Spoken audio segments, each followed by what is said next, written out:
Hey guys, this is Monroe Hall. This is BJJ Chronicles episode 2. We're following Shawn and him gearing up for the Pan American Games.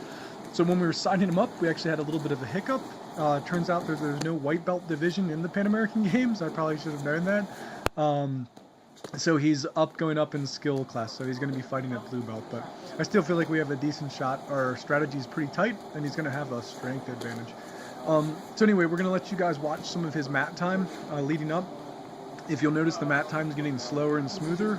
Everybody who's been training for the Pans in our little crew of guys is all pretty banged up. The training's been pretty intense. Shawn's had like a little problems with his ribs, his knee last week. So everything's slow, smooth.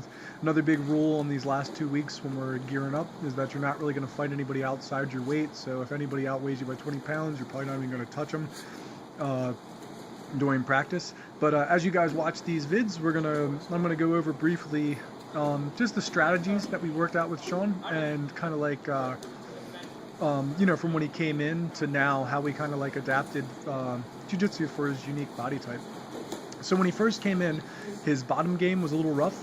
We experimented with a few types of guard, like where he would lie on his left side and use his leg like a Z guard across the waist, or he'd lie flat on his back, and then he would put his almost like a modified butterfly guard, like his shin across the waist. But both of these, it was hard to keep a bead on his opponent, and then once he would pass, he was in a lot of trouble. He was having a lot of trouble escaping from being underneath and side control.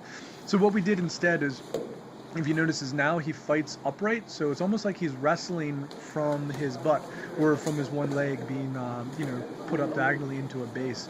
So from here, most of his sweeps are really more arm drags and leg attacks. Like he'll try to get a hold of a leg and manipulate the ankle to turn an angle that he can run his opponent over, and that kind of turned into the crux of his underneath game. If he does get passed or does get settled, he fights hard to turtle, and then from there he's resets and tries to get back in an attacking position. So he's starting to get a really strong Granby roll, and then also he's got a little move there he can duck back and come back in on a single, where it's hard to take his back because there's only one side you can really put a strong hook on him because his leg's missing all the way up at the hip, so it's actually hard to stabilize onto his back. Once he gets on top, there's another advantage that we noticed as some time passed. He's been training about 2 years with us now, and we started to notice too that it's hard to keep him in just a closed guard, because since one hip doesn't have a leg attached to it, he can get that hip to fight through, and he can beat his way to half guard actually with a lot of success. Once he gets the half guard, this is the trickier part though, because he has no leg to aid him on escaping half guard. So once he's on top, he has to cross face with one arm or underhook with another arm, but he can't do both because he needs to leave one arm open to help him get out. And at first this was hard because he was getting teetered a lot, but his balance is getting better and better and better, and he's actually starting to develop a pretty freaky sense of balance. It's cool to watch. It looked like there's no way he can stop himself from rolling, but he can kind of like angle his body and dip his weight in a certain direction and kind of keep himself stable, even though you don't think he would be able to. And that's kind of like the crux of his passing. Once we get past, we try to put a lot of submission heat on our opponent, because this is the point where he has the most chance of submitting. So one of the big advantages of him missing the leg, the full leg, is that a leg makes up about 20% of your body weight. So this drops him down at least one weight class, if not two. So like, for example, he can bench press 265 pounds, but when he fights in competitions, his opponents are about 140 pounds. Like, he cuts to 139 for the local ones when he can weigh in the night before, and then for the IBJJF rules, he hangs out in the low 140s.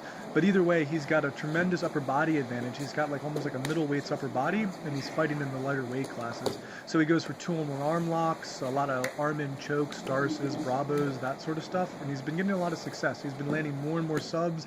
He's getting some subs in competition, and I have a feeling the more time goes by, the more he's going to specialize in these. But we're going to let it close out now. We'll just let you guys watch a little bit more footage of him rolling, and stay tuned. Next Friday, we're going to be showing a little bit more of what he's doing to prepare. It's going to be kind of like a slow, easy roll next Friday too, and then we got the Pan Am, so wish us luck. And if you're in the blue belt, I think it's Pen A weight class, look out, we're coming for you. 1 minute! And then the following Friday after that, we're going to sit down, me and him are going to talk, we'll watch the fights, win, lose, or draw, however they turn out. We're going to sit down, me and him will do commentary, and we'll let you guys see how he did. We'll let you see his fights. So stay tuned. If you like the content, subscribe, and thanks for tuning in. Alright guys, see ya.